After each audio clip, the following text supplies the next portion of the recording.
It's a three-point ball game. Just under 2 seconds to play. Yeah, they don't, yeah. JaVale McGee will have to go from midcourt. It's a heave. And McGee has landed the biggest shots I've ever seen. They're reviewing it. Their first official nearest JaVale McGee waved it away. We were going to go to a review. Ow! Nope, it's after. The shot clock has expired.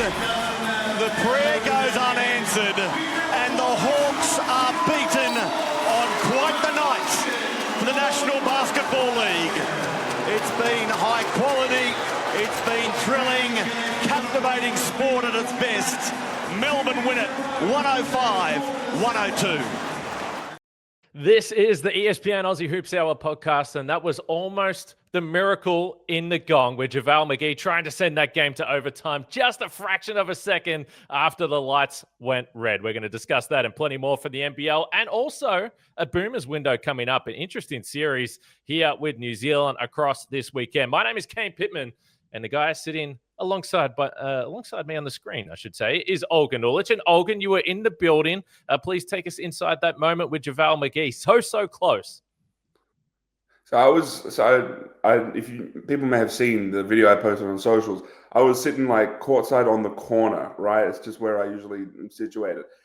And as soon as the shot went in, everyone around me is cheering, and I'm quickly on my phone going back to the video I just recorded, just to see if my little video could capture whether the light went off before JaVale got it off. And I could see it on my phone. And I try to be the sort of Debbie Downer. I was just like, guys, look, sorry, this is not going to count.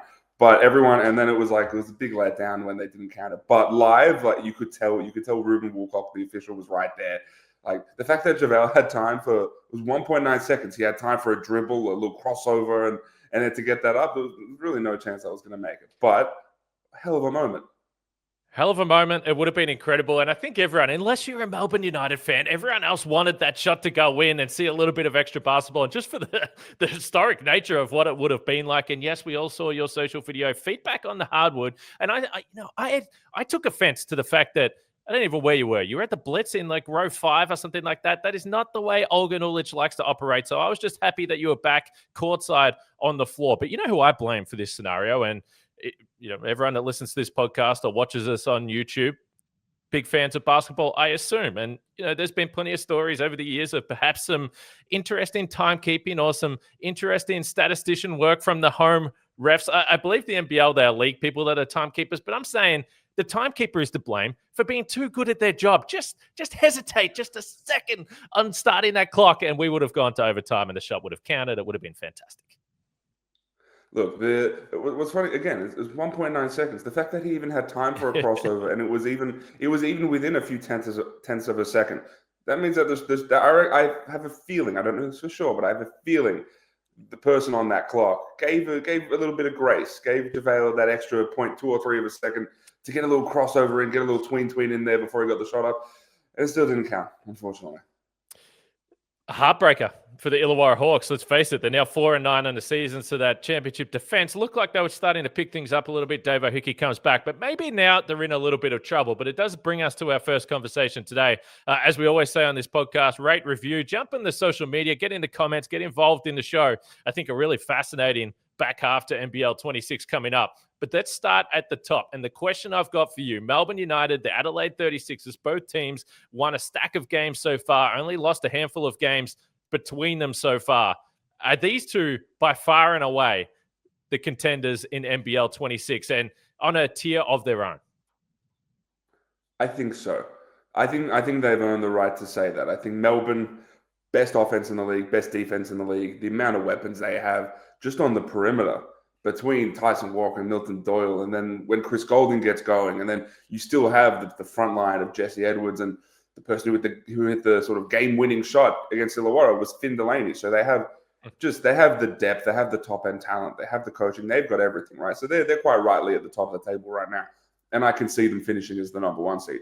Adelaide is finding ways just to continue winning. I don't think anything they've done is particularly convincing. You know, they're not blowing teams out. They're not some crazy good defensive team, but I just think the balance is there now.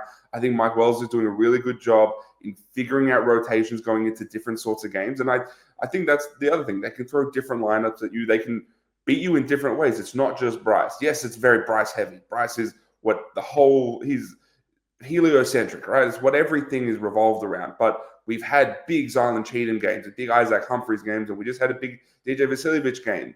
The role players are stepping up. We'll see what Troy Brown Jr. is. We'll see what Nick Rakocevic can do once he gets sort of more sort of feeling in the NBL. But again, I think they have the top end talent and the depth too. And right now, they're the two teams that I feel like that there aren't too many weaknesses for those teams outside of potential injuries, obviously. Yeah, I think you're absolutely right. There is no two other teams. There's no pairing of Melbourne and Adelaide and some other team that I want to see more across 5 games right now. I think that they have proven it. And it's interesting you say that about Adelaide, maybe not blowing away teams. I was thinking about it today. I watched the Melbourne Illawarra back half of that game again, and I watched Melbourne Perth. I can't really remember the last time Melbourne United blew me away with a performance where I walked away saying, damn, this team is so good. Because you remember back to early in the season, we were having that conversation. This team looked like on a tier of its own. It hasn't quite been as convincing. And even if you look at the last 6 games, just a little bit of slippage defensively, a little bit of slippage offensively. They're still great, no question. But it did come to the conclusion. I came to the conclusion where I thought to myself, right now, without Shea Ili, who we've continued to discuss, if you're asking me next week, we're going to play a 5-game series between Melbourne or Adelaide, I think Adelaide has plenty to work on still, and this team still coming together, some new pieces. I think I would pick Adelaide in a 5-game series right now over Melbourne. And I feel like I've been an Adelaide hater over the years. They're a rabble. They're disorganized. They seem to be a harmonious group right now, Olgs. I love, obviously, what Bryce Cotton is doing. One of the most miraculous performances we've seen in a long time last week with the 13 assists. I think I would pick Adelaide. Am I crazy? You're not crazy. I don't think you're correct, but you're not crazy. I'll take it. You thinking that Adelaide was a rabble in the past is a very reasonable opinion to have. It's what we all thought. It's because that was the reality, right? That was what was happening on the ground, and things have changed. That's the difference. Things change, and our opinions change with new evidence. It's just how things work. So that's fine. The thing with Melbourne that makes me think that they're still the team that is, even with if it's Melbourne and Adelaide in the top tier, Melbourne maybe in like a slight smaller tier of their own toward the top. Is just because I still don't think, even I said this in the second week and I say it now, I don't think they've gotten out of second gear. I really still think that Dean Vickerman is still messing around a little bit. I think he's experimenting a bit. I don't know if they're throwing their sort of full-fledged, most explosive, most dynamic lineups at you. I think they're still just chopping and changing, experimenting with different lineups, combinations, seeing who works, who doesn't. They're playing a 17-year-old Ash Daniels bulk minutes. Does that happen in the playoffs? Maybe, but I still think they're just messing. They're playing around a little bit, and they have the ability to do that because they start the season with a lot of home games, and because they are a team that's coached by Dean Vickerman and have this continuity, right? So I still think that they have so many levels to yet to go to, and I think once they get there, I don't think they'll be unstoppable. But with how good they are defensively and the fact that no one really talks about them as some offensive powerhouse, yet they are the best offensive team in the league and have been all season. The 2 games they lost were 3-point shooting, and I think that's maybe the one downfall. Is there enough? What happens if they don't shoot the 3-ball well? We saw that happen twice, and they lost both of those games, to Illawarra and to Sydney.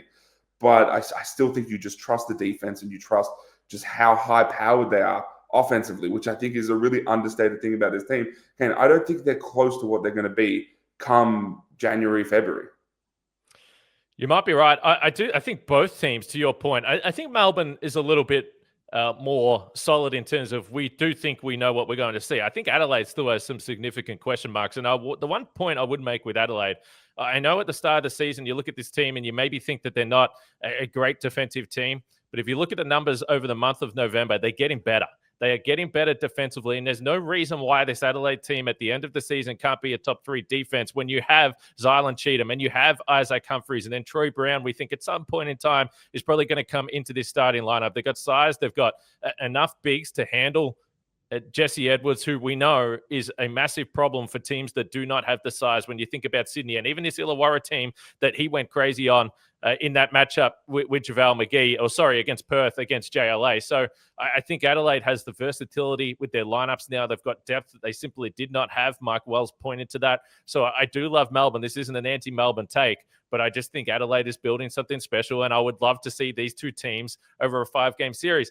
The other thing, we're going to talk about DJ Vasiljevic later, so I want to separate that for now.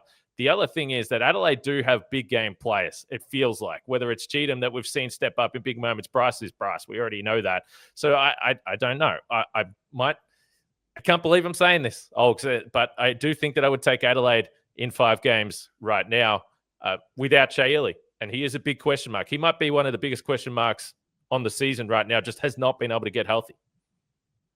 Yeah, and I will say this as well. As much as I'm praising Melbourne, I think Adelaide is really good right now, and they're a team that I think still has ways to go before we figure out what they really are. When we see the chopping and changing with the rotations right now, they're doing that, and they're still 11-3, right? So they're still clearly, like, it's demonstrable. We can see it with our own eyes, figuring stuff out, chopping and changing rotations and combinations, and they're still 11-3. So I think that does point to how good they've been. They're a really, really good offensive team. And I agree with you. Isaac Humphries and Zylan Cheatham, that they saved this team defensively. They've been, I think it's maybe understated how good they've been on that end, because they have put up really good offensive performances at times, but they are so steady defensively. I think they save a lot of the guys in front of them on the defensive end. And I think they deserve, and I think Mike Wells gave credit to Isaac Humphries with this in particular this past weekend, but I think Humphries and Cheatham deserve all the credit in the world for what they're doing defensively for this Adelaide team. All right. Let us know in the comments if you're watching on YouTube what you think. Who are you taking in a 5-game series, Adelaide or Melbourne United? Of course, that does leave us with the teams below them if you're looking at the pecking order, and it feels like a little bit of separation has occurred. A fascinating game, Melbourne and Perth. Perth right in it. If you listen to the post game with John Riley, they were right in it. They did not call an offensive 3 seconds on Edwards. Melbourne ends up winning the game. So Perth 8-6. Where do you have them in the pecking order? Are they a team that's had some change that can build into a contender in the back half of the season? I see them as a playoff contender. I don't necessarily see them as a championship contender right now. The top end talent is really impressive between JLA and Doolittle and Dylan Windler. Those guys are elite, right? I don't think I've seen an offensive cohesion yet. I don't think they're a very good rebounding team. They're not a very good 3-point shooting team. So I just feels like sort of a mishmash of talented guys coming together and not really being cohesive in any way. Yes, they're going to win a bunch of games because they are talented, right? Christian Doolittle won them a game against that home game against New Zealand the other day, right? These guys will just win you games individually. But I think there's a reason why there have been inconsistencies in performances with this team. You know, they should have lost to New Zealand earlier in the season. There were games that this team should have lost, and they sort of just crept over the line. And that doesn't scream championship contender to me. That screams you're a pretty good team with really good players, and you're going to be up and down throughout the season. And could you maybe surprise someone in a playing game, and maybe a matchup could work in your favor potentially? But I don't know if they're necessarily built to win a title. I don't know if the balance is there.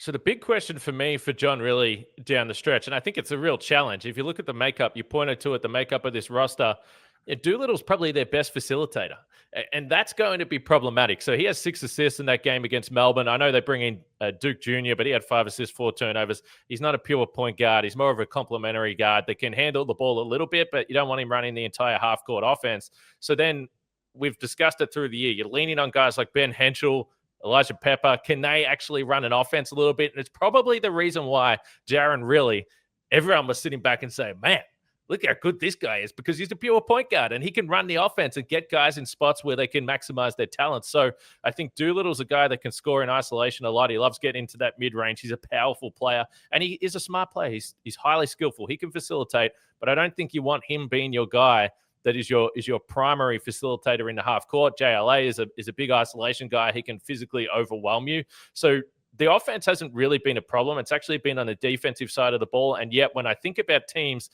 like Southeast Melbourne, who lack offense themselves, but they pressure the ball a lot. Tasmania pressure the ball a lot. Melbourne has multiple guys that can harass the ball handler. I think that's where Perth's going to find themselves in a little bit of trouble without that true lead guard. And I know everyone used to say Bryce Cotton wasn't a point guard, but man, the guy's a point guard. When you see him dish out 13 assists, he can do whatever the hell you want him to do. And I just think that's my big question from Perth, despite the fact I love the talent and I actually love watching the team play. I agree with you on those last 2 points. The thing that sort of annoys me is that they had an opportunity to go. They knew they needed a point guard, a ball carrier, someone to get them into their stuff. They knew they needed that, and I think they rushed to go and get David Duke Jr., who in a vacuum is a talented guy, right, in his own right. But is he necessarily what that team needed at the time? I don't think so. It felt like this team rushed into signing someone so they could have an import ready for that game against Adelaide, which we said a couple of weeks ago was sort of their game 7. That was their championship series. They threw a parade after that. It felt like they rushed to get an import for that game as opposed to for the long haul where they clearly needed a point guard. And this isn't diminishing Jaron Riley, who I think has been really solid and who I think every other team in the league would take in a pinch. Mm-hmm. But the question is whether he is at the level of someone who is going to be the starting point guard for a championship team. Him being a DP and it's his first professional season, it's very tough to see that guy being the person who's going to guide you to a championship series. Is he the connector that's going to connect all these talented pieces? It's very tough to say so because he's never demonstrated that before. So I feel like that's the point we're making. It just feels like they had an opportunity to go get a point guard. They didn't do it. And now I just think, again, I think that's where my perceived lack of cohesion offensively comes from. I just don't think there are the requisite pieces to connect all of the talent that we agree exists on the roster. Yeah, and you can make a case from the 3 seed through to even 7. Maybe you want to include New Zealand now, who's stacked a couple of wins here over the last few weeks, that they could be your team next up. So Perth could be that team up. I'm not saying they can't. I still think that they could win a playing game and maybe a playoff series against any of those teams in that mix. But that would be my big question. Before we move on, I've got a question for you. Who do you think is my 3 seed right now, Ogs? Who do you think that I have the team sitting below Melbourne United and Adelaide 36ers right now? I already know what you're going to say too, and it annoys me already. You watched Tassie play one game and you've got Tassie back up there, don't you? No? Okay, thank goodness.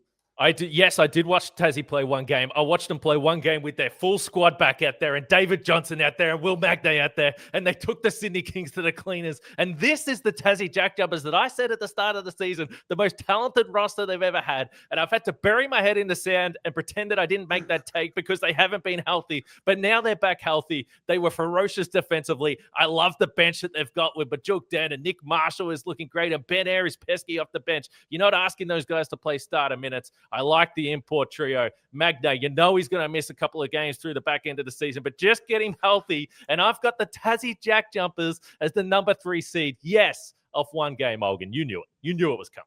I knew it. I knew it right away. What have I done? I shouldn't have said it too. You unleashed that. Look, a healthy Tassie. He hates it, ladies and gentlemen. A team. Look, a healthy Tassie is a team that no team outside of sort of Melbourne, Adelaide, that no team wants to play a healthy Tassie, right? As in, granted, none of these teams want to play healthy Tassie, and they've been really good on the road. They've got a lot of home games coming up, so that's important too when it comes to whatever their record is going to be when the season ends. I don't disagree with you necessarily that I think that they're a really dangerous team. The question is Magnay going to play what they've played? So right now they've played 15 games, right? Do the math. They've got 18 games left. How many of those is Magnay going to play in, right? Especially if Scott Roth, he didn't have to in this game, but if Scott Roth has to play him 30-plus minutes, which is what he was doing prior to this FIBA break, there are still big question marks around. Yes, I like David Johnson. I always have. Bryce Hamilton is awesome. Josh Bandon has been one of the more understated players this season. The numbers he puts up are incredible, right? He just accumulates stats. It's crazy. Will Magnay is unbelievably effective when he plays. The question is when he doesn't play. And that's why you can see them overcoming a 6-9 record right now, and just the general fragility that Magnay comes with. Is that so? You think they're going to get ahead of Sydney, Perth, the Southeast Melbourne Phoenix, who had one bad game because they're on the second leg, with back-to-back? All of a sudden, Tassie's going to overcome them. You think this? I think it's and they're below 500, and Kane Pittman is unfazed by the scenario right now. I am a little phased, actually majorly phased by Will Magnay, but I'm going to pretend that's not a thing right now for the purpose of this take. The Tassie Jackjumpers are back, ladies and gentlemen. We hope anyway. There's one game, as you pointed to. Anyway, we do get to They're a good team. Healthy, they're a great team. Healthy. We do get to our segment Sound Off, and I'm starting to wonder, Sound Off is where you just go on a little bit of a rant, and maybe Tasmania should have been my sound off, folks, looking back on things. But I wasn't planning on doing that. That was not on the rundown. I just got a little bit excited. But you are going to start us off with sound off. But before we do that, let's listen to Joe Lawala-Chul in the post-game presser on the weekend. A bit of a great night for you, I suppose, to get cheered on by the United fans before the game. But obviously to walk away with a loss, you must be pretty disappointed. Yes. How much does it hurt to lose a game like that to United, where you probably had them where you wanted them? Very much. Oaks. Look, here's the thing. Joe is not required to go to this press conference. Mm-hmm. He is not mandated to go. The new rule they introduced 2 seasons ago was that a coach can go alone if he or she pleases to. So then why are you putting your hand up to go to this press conference if you're not going to give any sort of good faith answers? If you're not going to engage with the questions, why would you even go to the press conference? It was clear he didn't want to be there. The person who was asking the questions, that was Lance. He covers a bunch of sports for the Newswire, right? He does a really good job. He's not ingrained in basketball like we are, so maybe his questions are not going to be as thought out and as fleshed out as ones that perhaps we might ask. But he has a story to write, and if you go through the cycle, he has to write a story so it appears in the paper, so people are aware that the NBL's on, and people know that Joe Lawala-Chul Jr. is playing basketball. And so when people know about that, then they'll watch the games. And when people watch games, then the numbers are good. And then advertisers will pay more to be on the games. And then maybe we'll get a bigger broadcast deal. And then maybe JLA will get more money. This is all a cycle to help the players. But if the players don't engage in good faith, then respectfully, just don't show up. I thought it was quite rude. If you're gonna show up to a press conference that you're not mandated to go to, then I feel like you're just wasting time for people who are trying to do their jobs. So if that's the way you're going to engage in that environment, then just don't go. And it's save everyone the hassle of asking you the questions if you're going to give answers like that. Not bad, Ox. I agree with most of that. The one point I would make is I've certainly asked my fair share of terrible questions over the years in presses. Sometimes you just get in that environment and it doesn't come out way that you would want it to come out. So it was maybe a little bit of a yes/no question. So then you potentially put yourself in a position that he could do that. I actually would say the media manager, and I don't know who it is for Perth currently, but you got to have a feel for the fact that the guy's not going to talk at all. And I don't know who says, hey, you got to take JLA up there, but you got to have a better sense that this has just been a really tough loss. He didn't necessarily have a great night. I know that he used to play for Melbourne United, but if you get the feeling that the guy is not in the mood to go up there, don't force him to go up there, because you can see from the body language straight away. So I think sometimes the teams have to do a better job when they lose the game. Yes, we have to hear from the coach, but don't bring the players, man. They don't need to be. There's a reason we consistently see Jesse Wagstaff as like the losing player in a press conference, or Jordan Hunter, because these guys are able to sort of put their emotions aside in the moment. And I appreciate being emotional after a loss. That's what we want from players. We want players to be emotional and passionate, right? But these guys are able to sort of put that aside and then engage with the media in good faith. And again, it helps all of us. This is all very symbiotic. And to not engage, I thought I don't know. I was off that. Yeah, look, it wasn't a great performance. All right.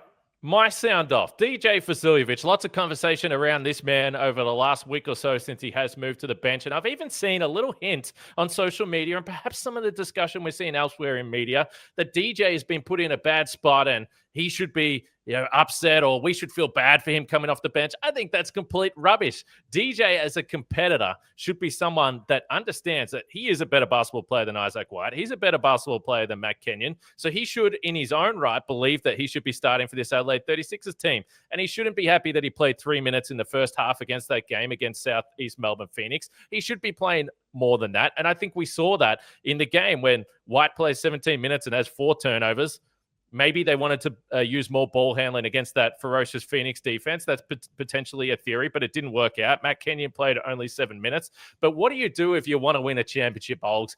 Every championship across the history of time, there are players that sacrifice their role and they play perhaps fewer minutes than they would on a bad team. They perhaps get fewer shots than they would on a bad team as well. But what we saw in the fourth quarter of that game was DJ Vasiljevic prove why he's one of the most explosive scorers in the NBL, and he had the 22 points in under 20 minutes, around 21 minutes. He went off in the fourth quarter and helped them win that game.